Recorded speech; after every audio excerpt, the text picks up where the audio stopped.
और हम सबसे अपील करते हैं कि हम अपने मेरे बेटे को हाथ जोड़ के सब जने करे, समर्थन करें।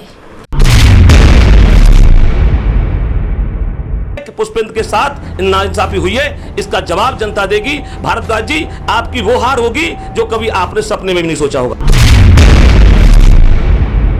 राजेश भारद्वाज जी और इनकी तरफ से इनकी जो टीम है कई दिन से लगातार मुझे प्रबोधन दे रही है कि आपने जो खर्च किया है पिछले 5-10 साल में, हम सारा पैसा आपको देंगे। मैंने इनसे कह दिया कि मुझे आपका 1 रुपया करोड़ रुपया नहीं चाहिए। मैंने अपनी झोली जनता के सामने फैला दी है और मेरे पास प्रतिदिन 1 लाख रुपया सहयोग चंदा मिल रहा है। मैं भारद्वाज जी आपकी तरह गद्दार नहीं हूं जो पार्टी में रह के पार्टी के खिलाफ काम करूं। भारद्वाज जी, उनसे कहना चाहता हूं कि उन्होंने भारतीय जनता पार्टी में रहकर गद्दारी की है। सतीश गौतम को 2014 में चुनाव हराने का काम किया, नहीं हारे। 2017 में संदीप सिंह को हराने की कोशिश की, नहीं हारे। नमस्कार, आप देख रहे हैं आज का सच, और आज का सच आज यहाँ आ पहुँचा है पुष्पेंद्र लोधी जी के पास। पुष्पेंद्र लोधी वो शख्स हैं जिन्होंने कहा जाता है कि जो मौजूदा पार्टी है बीजेपी, इनके लिए उन्होंने अपना पूरा जीवन दांव पर लगा रखा था। हर समय हर रैली में और पार्टी के लिए समर्पित रहे, लेकिन जब फल खाने का समय आया तो जो पार्टी के जो आला अधिकारी होते हैं, जो बड़े बड़े नेता होते हैं, जो बड़े बड़े बाबू होते हैं, वो फल खाने की जो इच्छा थी वो उनको दे दी जाती है और पुष्पेंद्र लोधी को दरकिनार कर दिया जाता है। जबकि वो अपने गांव में, अपने क्षेत्र में जिस तरह की पहचान बना चुके हैं, उससे ये साफ जाहिर होता है कि कहीं ना कहीं अगर त्रिस्तरीय चुनाव जो हो रहे हैं जिला पंचायत सदस्य के, अगर वार्ड नंबर 8 की सीट अगर उन्हें मिलती तो 110% वो वहाँ से जीतते। बीजेपी ने उन पर विश्वास नहीं जताया और आज यही कारण है कि उन्होंने निर्दलीय लड़ने का फैसला किया है। और ये जो फैसला है ये इनका फैसला नहीं है, ये क्षेत्रीय जनता का फैसला है। क्षेत्रीय जनता चाहती है कि हमारे बीच में जिस तरह से पुष्पेंद्र लोधी जी ने पूरे गांव को संवारा है, पूरे गांव का साथ दिया है, इसी तरह से जिला पंचायत सदस्य बनकर हमारे गांव की इसी तरह से सेवा करें। आज हमारे साथ मौजूद है, मैं मिलवाना चाहूँगा आपको। क्या नाम है सर आपका? पुष्पेंद्र लोधी। क्या वजह रही बीजेपी छोड़ने की? मैं वर्ष 2007 से लेकर 2021 तक, माने त्यागपत्र देने तक भारतीय जनता पार्टी का जन्म से स्वयं राष्ट्रीय स्वयंसेवक संघ का स्वयंसेवक और उसके बाद भाजपा का कार्यकर्ता। मैं पार्टी के विभिन्न दायित्वों पर काम किया, जिला मंत्री, मंडल महामंत्री, मंडल उपाध्यक्ष और वर्तमान में मंडल अध्यक्ष था। मैं 2015 में जिला पंचायत चुनाव में अपनी पत्नी को चुनाव लड़ाया और उस समय मेरी पत्नी महज 300 वोटों से चुनाव हार गई। चुनाव जब हारा तो मुझे पार्टी के शीर्ष नेताओं ने कहा कि बहुत ही कड़े मुकाबले में तुम्हारी पत्नी चुनाव हारी है, आप अभी नए थे, अगला चुनाव लड़ोगे और जीतोगे और भारतीय जनता पार्टी आपको जिताएगी। देखिए, आप देख रहे हैं मात्र 300 वोट बहुत मामूली वोट होते हैं। कहीं ना कहीं एक जो हार थी वो ज़्यादा बड़ी हार नहीं थी।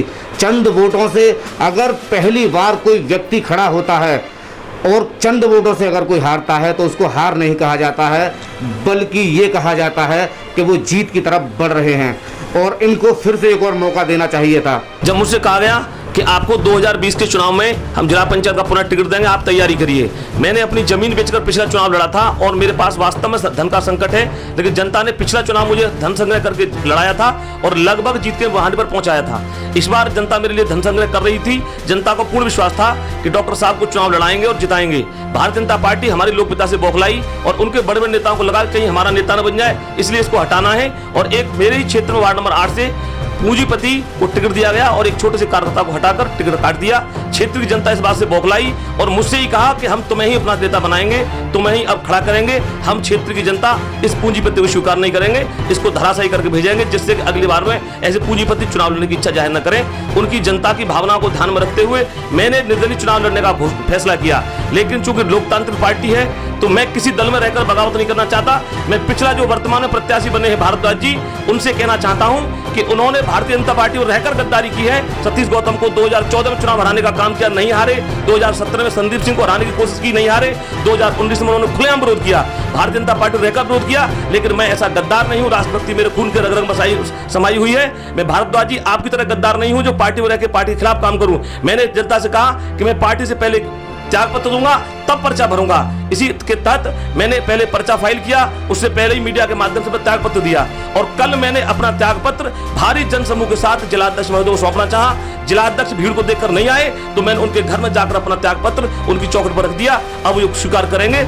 मैं तैयार हूं जनता की भावनाओं के साथ और ये ऐलान किया है कि जीवन के किसी मोड़ पर मैं भारतीय जनता पार्टी में पुनः नहीं जाऊंगा। जनता की भावनाओं के साथ हूं, जनता के चुनाव लड़ा रही है, जीतेंगे और अपने नया रास्ता तय करेंगे। देखिए, कहा जाता है कि कुछ पाने के लिए कुछ खोना पड़ता है। ये बात 100% सही भी है। आप देख रहे हैं कि इस समय मौजूदा जो सरकार है, मुख्यमंत्री, प्रधानमंत्री और जबकि पूरे भारत में सबसे ज़्यादा परचम जो लहरा रहा है भारतीय जनता पार्टी का लहरा रहा है। और ये ऐसा हो ही नहीं सकता कि अगर हम किसी पार्टी में हो, किसी सत्ता में हो और हम इस्तीफा दें। कहीं ना कहीं कोई ना कोई तो नाइंसाफ़ी हुई होगी इनके साथ। कुछ ना कुछ तो पार्टी ने इनके साथ अन्याय किया होगा जब इतना बड़ा इन्होंने कदम उठाया है। अच्छा, जो क्षेत्रीय जनता है आपकी, उस जनता का किस तरह का रुझान है, किस तरह का सपोर्ट मिल रहा है आपको? जितने भी राजनीतिक दल के जो व्यापारी नीतियों के राजनेता हैं वो सिर्फ ये समझते हैं कि क्षेत्र में जातिवाद फैलाइए और चुनाव हम जीत जाएंगे। ऐसा नहीं है। मुझे हिंदू मुस्लिम जितने भी समुदाय हैं, कोई जाति वर्ग धर्म एक वर्ग मुझे चुनाव नहीं लड़ा रहा है। मैं सर्व समाज मुझे चुनाव लड़ना चाहती है। राजेश भारद्वाज जिस वर्ग से आते हैं उस वर्ग के सैकड़ों नेता मेरे साथ हैं। मैं कहना चाहता हूं कि जिस तरीके से राजेश भारद्वाज कह रहे हैं कि राजेश भारद्वाज मैं ब्राह्मण हूं, आपसे कहना चाहता हूं कि यदि आप एक सच्चे ब्राह्मण थे, सच्चे भारतीय जनता पार्टी कार्यकर्ता थे तो आपने राजेश भारद्वाज जी क्यों सतीश गौतम जी को हराने की कोशिश की? क्या वह ब्राह्मण नहीं थे?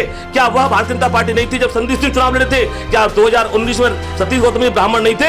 आप न ब्राह्मण है न भारतीय जनता पार्टी कार्यकर्ता हैं, आप एक व्यापारी हैं। आपका व्यापार भारतीय जनता पार्टी के कार्यकर्ता के रूप में जिला पंचायत वार्ड में नहीं होने देंगे। जनता आपको नकार देगी। क्षेत्र में ब्राह्मण समाज ने तय किया है कि इनको इतना नंगा करेंगे कि भविष्य में कोई चुनाव ना लड़े। इसी प्रतिज्ञा के साथ मैं जनता के बीच में हूं। मैं जनता के साथ निरंतर लगातार चल रहा हूं और मेरे प्रचंड बहुत मेरे साथ जुड़ रहा है।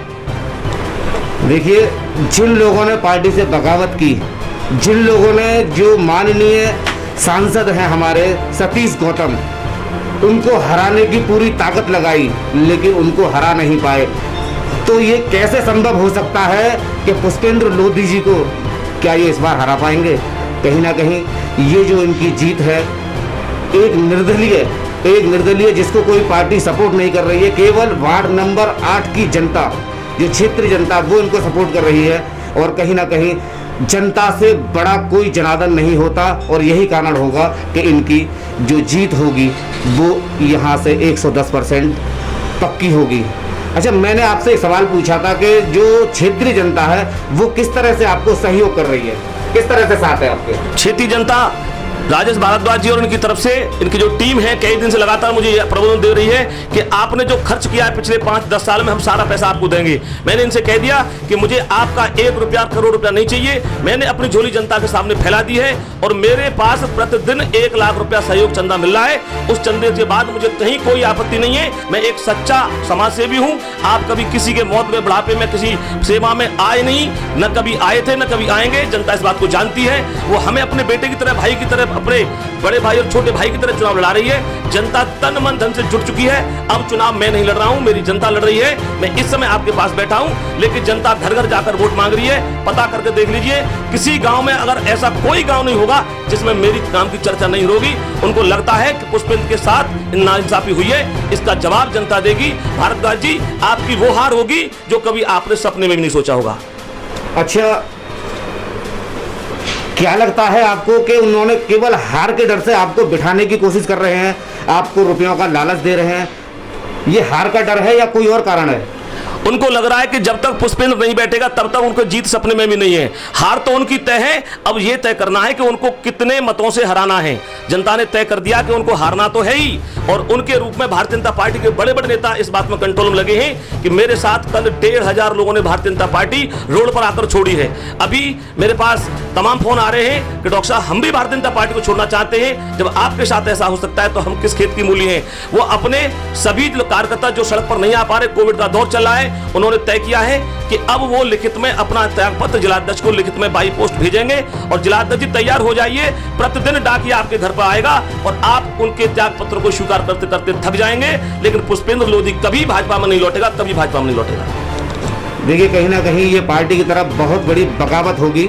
आप देखेंगे जिस तरह से पुष्पेंद्र जी ने हमें बताया है कि काफ़ी मेहनत करने के बाद में आज भी उनकी ये स्थिति पार्टी ने की है, जो हो सकता है और भी जो कार्यकर्ता उनके साथ भी यही स्थिति होने लगे। हम थे यहाँ इस समय वार्ड नंबर 8 में, बने रही हमारे साथ पूर्व मंडल अध्यक्ष शोभा देवी भी मौजूद है, जो वार्ड नंबर 8 से हैं। कहा जाता है कि इन्होंने भी काफ़ी समय दिया था पार्टी के लिए, काफ़ी योगदान दिया था, और जो पुष्पेंद्र जी हैं पिछली बार भी इन्होंने अपने बेटे की तरह उनको चुनाव लड़ाया था, और इस बार भी वो अपने बेटे की तरह इन पर हाथ उन्होंने रख दिया है। और कहीं ना कहीं जब एक महिला का हाथ किसी पुरुष के ऊपर या नारी का हाथ किसी पुरुष के ऊपर रखा जाता है तो उसकी जीत तो विजय, उसकी जीत तो बनती ही बनती है। मैं मिलवाना चाहूँगा आपको, इस समय हमारे साथ मौजूद है जी, मैं शोभा देवी, पूर्व मंडल अध्यक्ष। हमने जो 2014 से हम दोनों ने, पुष्पेंद्र ने और मैंने, आदमी से क्षेत्र में पूरी विधानसभा में घूम के एक एक आदमी से आदमी जोड़ा था, सदस्य बनाए थे। बल्कि इसका उत्तर प्रदेश में अलीगढ़ जिले में अतरौली की ब्लॉक अतरौली में हमारा देहात मंडल फर्स्ट आया था सदस्य में।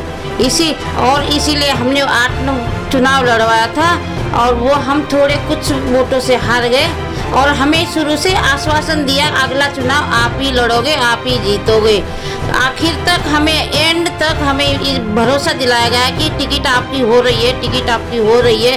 जिस दिन पर्चा भरने का दिन था आखिरी, उसी दिन तक हमें आश्वासन मिलता रहा कि आपकी टिकट हो रही है, लेकिन हमारी टिकट नहीं हुई। इसलिए हमने पार्टी से त्यागपत्र दे दिया, और हमारे क्षेत्र की जनता हमारे साथ है, और हर घर का बच्चा है पुष्पेंद्र लोधी। और हम सबसे अपील करते हैं कि हम अपने, मेरे बेटे को हाथ जोड़ के सब जने वो करे, समर्थन करें। तो आप देख रहे हैं जिस तरह से ये अपील की, एक भावुक होकर। कहीं ना कहीं मैं आपको बता चुका हूँ कि जब किसी के साथ कुछ गलत होता है, कुछ अन्याय होता है, तो उसका साथ देने वाला जब कोई नहीं होता तो केवल जनता जनार्दन होती है। आपने देखा होगा दिल्ली का मामला, अरविंद केजरीवाल, जो कि कहा जाता है कि उनको हराने के लिए पार्टी के दिग्गज से दिग्गज नेता लड़ गए थे, लेकिन जब आम आदमी पार्टी की विजय हुई तो पूरी दुनिया ने देखा कि किस तरह से उन्होंने जनता के लिए काम किया था, और किस तरह से जनता ने उन्हें सपोर्ट किया। और यही दोबारा से दोहराया जाएगा वार्ड नंबर 8 में। पार्टी को क्या कहना चाहोगी आप लास्ट में? पार्टी को क्या कहना, पार्टी तो पैसे वालों की है, ये तो हकीकत है, गरीबों की पार्टी नहीं है ये। बने रहिए हमारे साथ। मैं हैप्पी राजा, आज का सच।